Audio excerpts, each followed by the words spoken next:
ओम शांति। 9 मार्च 2022 बाबा के आज के महावाक्य हैं। बाबा समझाते, मीठे बच्चे, इस पुरानी देह का भान भूलो, इससे ममत्व मिटाओ तो तुम्हें फर्स्ट क्लास शरीर मिल जाएगा। ये शरीर तो खत्म हुआ ही पड़ा है। प्रश्न है, इस ड्रामा का अटल नियम कौन सा है जिसे मनुष्य नहीं जानते हैं? बाबा समझाते, जब ज्ञान है तो भक्ति नहीं, और जब भक्ति है तो ज्ञान नहीं। जब पावन दुनिया है तो कोई भी पतित नहीं, और जब पतित दुनिया है तो कोई भी पावन नहीं। ये है ड्रामा का अटल नियम जिसको मनुष्य नहीं जानते हैं। दूसरा प्रश्न है, सच्ची काशी कलवट खाना किसे कहेंगे? बाबा समझाते, अंत में किसी की भी याद ना आए, एक बाप की ही याद रहे, ये है सच्ची काशी कलवट खाना। काशी कलवट खाना अर्थात पास विद ऑनर हो जाना, जिसमें ज़रा भी सजा ना खानी पड़े।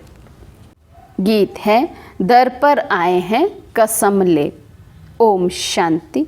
बाप बच्चों को समझाते हैं क्योंकि बच्चों ने बाप को अपना बनाया है और बाप ने बच्चों को अपना बनाया है, क्योंकि दुख धाम से छुड़ाए शांति धाम और सुख धाम में ले जाना है। अभी तुम सुख धाम में जाने के लिए लायक बन रहे हो। पतित मनुष्य कोई पावन दुनिया में नहीं जा सकते, कायदा ही नहीं है। ये कायदा भी तुम बच्चे ही जानते हो। मनुष्य तो इस समय पतित विकारी हैं, जैसे तुम पतित थे। अब तुम सब आदतें मिटाएं, सर्वगुण संपन्न देवी देवता बन रहे हो। गीत में कहें, हम जीते जी मरने अथवा आपका बनने आए हैं, फिर आप जो हमको मत देंगे, क्योंकि आपकी मत तो सर्वोत्तम है। बाबा कहते हैं, ऐसे ऐसे गीत गाकर बच्चे बाबा से वायदा करते हैं कि हम तो आपके बनकर रहेंगे, आपकी मत पर ही चलेंगे, क्योंकि बाबा की मत सर्वोत्तम है। और जो भी अनेक मतें हैं वे हैं आसुरी। इतना समय तो हमको भी पता नहीं था कि हम कोई आसुरी मत पर चल रहे हैं। ना दुनिया वाले समझते हैं कि हम ईश्वरीय मत पर नहीं चल रहे हैं, रावण मत पर हैं। बाबा कहते, बच्चे आधा कल्प से तुम रावण मत पर चलते आए हो, तो हम रावण मत पर हैं। ये भी आकर ज्ञान बाबा ही हमें देते हैं कि ईश्वरीय मत पर नहीं, बल्कि अभी तक 63 जन्मों तक हम रावण मत पर चल रहे थे। वे है भक्ति मार्ग रावण राज्य। कहते हैं राम राज्य ज्ञान कांड, रावण राज्य भक्ति कांड। तो ज्ञान, भक्ति और वैराग्य। किससे वैराग्य? भक्ति से और पुरानी दुनिया से वैराग्य। ज्ञान दिन, भक्ति रात, रात के बाद दिन आता है। वैराग्य है भक्ति से और पुरानी दुनिया से। ये है बेहद का राइटियस वैराग्य। सन्यासियों का वैराग्य अलग है। वे सिर्फ घर बार से वैराग्य करते हैं, वे भी ड्रामा में नूंद है। हद का वैराग्य अथवा प्रवृत्ति का सन्यास। बाप समझाते हैं, तुम बेहद का सन्यास कैसे करो? तुम आत्मा हो। भक्ति में ना आत्मा का ज्ञान ना परमात्मा का ज्ञान रहता है।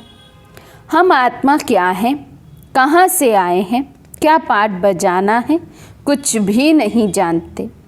सतयुग में सिर्फ आत्मा का ज्ञान है। हम आत्मा एक शरीर छोड़ दूसरा लेते हैं। परमात्मा के ज्ञान की वहाँ दरकार नहीं, इसलिए परमात्मा को याद नहीं करते। ये ड्रामा ऐसा बना हुआ है। बाप है नॉलेजफुल। सृष्टि चक्र के आदि मध्य अंत का नॉलेज बाप के पास ही है। बाप ने तुमको आत्मा परमात्मा का ज्ञान दिया है। तुम कोई से भी पूछो आत्मा का रूप क्या है, कहेंगे वे ज्योति स्वरूप है, परंतु वे चीज़ क्या है कुछ भी नहीं जानते। तुम अब जानते हो आत्मा बिल्कुल छोटी बिंदी स्टार है। बाबा भी स्टार मिसल है, परंतु उनकी महिमा बहुत है। अब बाप सन्मुख बैठ समझाते हैं कि तुम मुक्ति, जीवन मुक्ति कैसे पा सकते हो। श्रीमत पर चलने से तुम ऊंच पद पा सकते हो। लोग दान पुण्य यज्ञ आदि करते हैं, समझते हैं भगवान रहम करके हमको यहाँ से ले जाएंगे। पता नहीं किसी न किसी रूप में मिल जाएगा।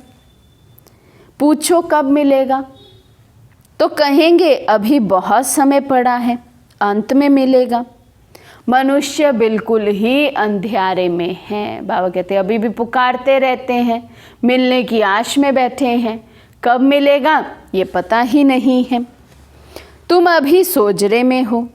तुम अब पतितों को पावन बनाने के निमित्त बने हो गुप्त रूप से। तुम्हें बहुत शांति से काम लेना है।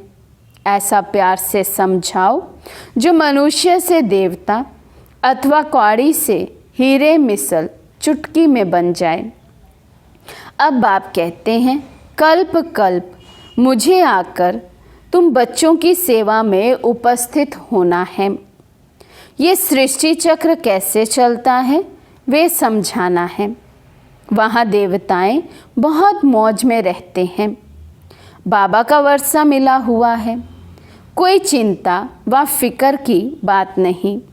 गाया जाता है गार्डन ऑफ अल्लाह। वहाँ हीरे जवाहरों के महल थे, बहुत धनवान थे। इस समय बाबा तुमको बहुत धनवान बना रहे हैं ज्ञान रत्नों से। फिर तुमको शरीर भी फर्स्ट क्लास मिलेगा। अब बाबा कहते हैं देह अभिमान छोड़ देही अभिमानी बनो। ये देह और देह के संबंध आदि जो भी हैं सब मैटीरियल है। तुम अपने को आत्मा निश्चय करो। 84 जन्मों का ज्ञान बुद्धि में है। अब नाटक पूरा होता है, अब चलो अपने घर। बुद्धि में यही रहे कि बस अब इस मटेरियल को छोड़ा कि छोड़ा। तब तो बुद्धि योग बाप के साथ रहे और विक्रम विनाश हो। बाबा कहते जब तक बुद्धि में ये पक्का नहीं होगा कि ये विनाशी दुनिया है, विनाशी संबंधी है, ये ख़त्म हुए कि हुए, तब तक बुद्धि योग केवल और केवल एक बाबा से लग नहीं सकता। गृहस्थ व्यवहार में कमल फूल समान रहना है। उपराम होकर रहो। वानप्रस्थी घर बार से किनारा कर साधुओं के पास जाकर बैठ जाते हैं, परंतु ये ज्ञान नहीं कि हमको मिलना क्या है। वास्तव में ममत्व तब मिटता है जब प्राप्ति का भी मालूम हो। अंत समय बाल बच्चे याद ना आए, इसलिए किनारा कर देते हैं। यहाँ तुम जानते हो इस पुरानी दुनिया से ममत्व मिटाने से हम विश्व के मालिक बन जाएंगे। यहाँ आमदनी बहुत भारी है। बाकी जो कुछ करते हैं अल्पकाल सुख के लिए पढ़ते हैं। भक्ति करते हैं अल्पकाल सुख के लिए। मीरा को साक्षात्कार हुआ परंतु राज्य तो नहीं लिया। तुम जानते हो बाबा की मत पर चलने से भारी इनाम मिलता है। प्योरिटी, पीस, प्रॉस्पेरिटी स्थापन करने के लिए तुमको कितनी प्राइज मिलती है। बाप कहते हैं अब देह का भान उड़ाते रहो। हम आपको सतयुग में फर्स्ट क्लास देह और देह के संबंधी देंगे। वहाँ दुख का नाम निशान नहीं। इसलिए अब मेरी मत पर एक्यूरेट चलो। मम्मा बाबा चलते हैं, इसलिए पहली बादशाही उन्हों को ही मिलती है। इस समय ज्ञान ज्ञानेश्वरी बनते हैं, सतयुग में राज राजेश्वरी बनते हैं। जब ईश्वर के ज्ञान से तुम राजाओं का राजा बन जाते हो, फिर वहाँ ये ज्ञान नहीं रहता। ये ज्ञान तुमको अभी है। देह का भान अब तोड़ना है। मेरी स्त्री, मेरा बच्चा, ये सब भूलना है। ये सब मरे पड़े हैं। हमारा शरीर भी मरा पड़ा है। हमको तो बाप के पास जाना है। इस समय आत्मा का भी ज्ञान किसी को नहीं है। आत्मा का ज्ञान सतयुग में रहता है। सो भी अंत के समय जब शरीर बूढ़ा होता है, तब आत्मा कहती है, अब मेरा शरीर बूढ़ा हुआ, अब मुझे नया लेना है। पहले तुमको मुक्ति धाम जाना है। सतयुग में ऐसे नहीं कहेंगे कि घर जाना है। नहीं, घर लौटने का समय ये है। यहाँ सन्मुख कितना ठोक ठोक कर तुम्हारी बुद्धि में बिठाते हैं। तो बाबा कितना हमें ठोक ठोक कर हमारी बुद्धि में ये ज्ञान रतन बिठाते हैं। कितना याद दिलाते हैं कि दुनिया ख़त्म होने वाली है, ऐसा समझो ये कब्रिस्तान है, सब कब्र दाखिल है, ताकि हमारा मोह देह और देहधारियों से, देह की दुनिया से टूटता जाए। सन्मुख सुनने और मुरली पढ़ने में रात दिन का फर्क है। सेंटर आकर या मधुबन जाकर सन्मुख मुरली सुनना और खुद से मुरली पढ़ना, बाबा कहते हैं उसमें रात दिन का फर्क है। आत्मा को अब पहचान मिली है। उनको ज्ञान के चक्षु कहा जाता है। कितनी विशाल बुद्धि चाहिए। छोटी स्टार मिसल आत्मा में कितना पाठ भरा हुआ है। अब बाबा के पिछाड़ी हम भी भागेंगे। शरीर तो सबके ख़त्म होने हैं। वर्ल्ड की हिस्ट्री ज्योग्राफी को फिर रिपीट होना है। घर बार को छोड़ना नहीं है, सिर्फ ममत्व मिटाना है और पवित्र बनना है। किसी को भी दुख नहीं दो। पहले ज्ञान का मंथन करो, फिर सबको प्रेम से ज्ञान सुनाओ। शिव बाबा तो विचार सागर मंथन नहीं करते, ये करते हैं बच्चों के लिए। तो ब्रह्मा बाबा विचार सागर मंथन करते हैं ताकि बच्चों को नए नए पॉइंट्स सुनाए जाएं, समझाए जाएं। शिव बाबा को तो दरकार ही नहीं है, वे तो है ही ज्ञान का सागर। फिर भी ऐसे समझो कि शिव बाबा समझाते हैं। इनको ये नहीं रहता कि मैं सुनाता हूँ, शिव बाबा सुनाते हैं। इसे निरअहंकारीपना कहा जाता है। याद एक शिव बाबा को करना है। बाप जो विचार सागर मंथन करते हैं वे सुनाते हैं। अभी बच्चे भी फॉलो करें। जितना हो सके अपने साथ बातें करते रहो। रात्रि को जागकर भी ख्याल करना चाहिए। सोए हुए नहीं, उठकर बैठना चाहिए। हम आत्मा कितनी छोटी बिंदी है। बाबा ने कितना ज्ञान समझाया है। कमाल है सुख देने वाले बाप की। तो बाबा कहते हैं ऐसे ऐसे अपने आप से बातें करनी है। इसको भी ज्ञान का मनन चिंतन कहा जाता है। बाप कहते हैं नींद को जीतने वाले बच्चे और सभी देह सहित देह के मित्र संबंधियों आदि को भूलना है। ये सब कुछ खत्म होना है। हमको बाबा से ही वर्षा लेना है और सबसे ममत्व मिटाकर गृहस्थ व्यवहार में रहते पवित्र रहना है। शरीर छूटे, कोई भी आसक्ति ना रहे। अब सच्चा सच्चा काशी कलवट भी खाना है। खुद काशीनाथ शिव बाबा कहते हैं हम तुम सबको लेने आए हैं। काशी कलवट अब खाना ही पड़ेगा। नेचुरल कैलामिटीज़ भी अभी आने वाली हैं। उस समय तुमको भी याद में रहना है। वे भी याद में रहे कुएं में कूदते थे, परंतु कुएं में कूदने से कुछ होता नहीं है। पहले समय में काशी जाकर काशी कलवट खाते थे। वहाँ एक कुआं था, उसमें शिव शिव करते हुए काशीनाथ की जयकार बोलते हुए उसमें कूद जाते थे और अपने प्राण त्याग देते थे और सोचते थे हम शिव बाबा पर बलि चढ़े हैं, शिव परमात्मा पर बलि चढ़े, हमें मुक्ति मिल गई। तो बाबा कहते वो तो कुएं की बात है, लेकिन कुएं में कूदने से तो कुछ भी होता नहीं है। यहाँ तो तुमको ऐसा बनना है जो सज़ा ना खानी पड़े, नहीं तो इतना पद पा नहीं सकेंगे। बाबा की याद से ही विक्रम विनाश होते हैं। साथ साथ ये ज्ञान है कि हम फिर 84 का चक्र लगाएंगे। इस नॉलेज को धारण करने से हम चक्रवर्ती राजा बनेंगे। कोई भी विक्रम नहीं करना है। कुछ भी पूछना हो तो बाबा से राय पूछ सकते हो। सर्जन तो मैं एक ही हूँ ना, चाहे सन्मुख पूछो चाहे चिट्ठी में पूछो, बाबा रास्ता बताएंगे। बाबा कितना छोटा स्टार है और महिमा कितनी भारी है। कर्तव्य किया है तभी तो महिमा गाते हैं। ईश्वर ही सबके सद्गति दाता हैं। इनको भी ज्ञान देने वाला वे परम पिता परमात्मा ज्ञान का सागर है। बाबा कहते हैं बच्चे, एक बाबा को याद करो और अति मीठा बनना है। शिव बाबा कितना मीठा है, प्यार से सबको समझाते रहते हैं। बाबा प्यार का सागर है तो ज़रूर प्यार ही करेंगे। बाप कहते हैं मीठे मीठे बच्चे, किसी को भी मनसा वाचा कर्मणा दुख नहीं दो। भल तुमसे किसी की दुश्मनी हो तो भी तुम्हारी बुद्धि में दुख देने का ख्याल ना आए। सबको सुख की ही बात बतानी है। अंदर किसी के लिए बुखार नहीं रखना है। देखो वे शंकराचार्य आदि को कितने बड़े बड़े चांदी के सिंहासन पर बिठाते हैं।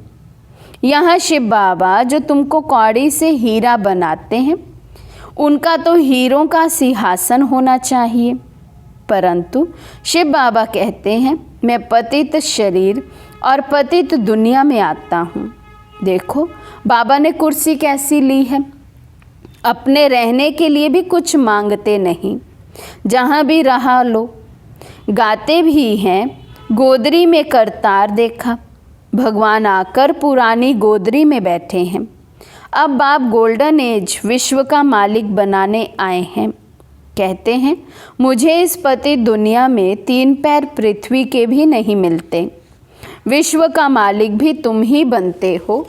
मेरा ड्रामा में पाठ ही ये है। भक्ति मार्ग में भी मुझे सुख देना है। माया बहुत दुखी बनाती है। बाप दुख से लिबरेट कर शांति धाम और सुख धाम में ले चलते हैं। इस खेल को ही कोई नहीं जानते। इस समय एक है भक्ति का पंप, दूसरा है माया का पंप। साइंस से देखो क्या क्या बना दिया है। मनुष्य समझते हैं हम स्वर्ग में बैठे हैं। बाप कहते हैं ये साइंस का पंप है। ये सब गए कि गए। ये इतने सब बड़े बड़े मकान आदि सब गिरेंगे। फिर ये साइंस सतयुग में तुमको सुख के काम में आएगी। इस साइंस से ही विनाश होगा, फिर इसी से ही बहुत सुख भोगेंगे। ये खेल है। तुम बच्चों को बहुत बहुत मीठा बनना है। मम्मा बाबा कभी किसी को दुख नहीं देते हैं, समझाते रहते हैं बच्चे कभी आपस में लड़ो झगड़ो नहीं। कहाँ भी माता पिता की पत अर्थात इज्जत नहीं गंवाना। इस मटेरियल जिस्मानी देह से ममत्व मिटाओ। एक बाबा को याद करो। सब कुछ खत्म होने की चीज़ है। अब हमको वापस जाना है। बाबा को सर्विस में मदद करनी है। सच्चे सच्चे सेल्वेशन आर्मी तुम हो। खुदाई खिदमतगार। विश्व का बेड़ा जो डूबा हुआ है उनको तुम पार करते हो। तुम जानते हो ये चक्र कैसे फिरता है। सवेरे 3-4 बजे उठकर बैठ चिंतन करो तो बहुत खुशी रहेगी और पक्के हो जाएंगे। रिवाइज नहीं करेंगे तो माया भुला देगी। मंथन करो आज बाबा ने क्या समझाया। एकांत में बैठ विचार सागर मंथन करना चाहिए। यहाँ भी एकांत अच्छी है।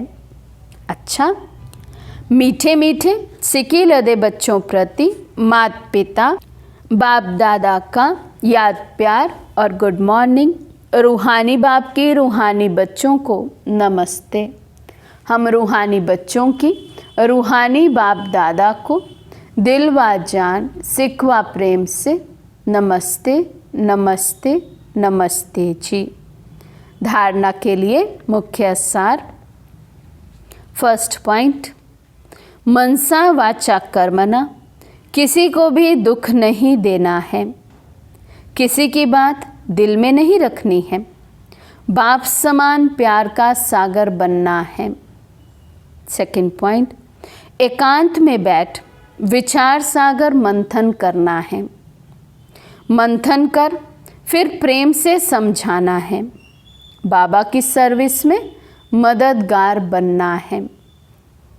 वरदान है, अपने चेहरे और चलन से रूहानी रॉयल्टी का अनुभव कराने वाले संपूर्ण पवित्र भव।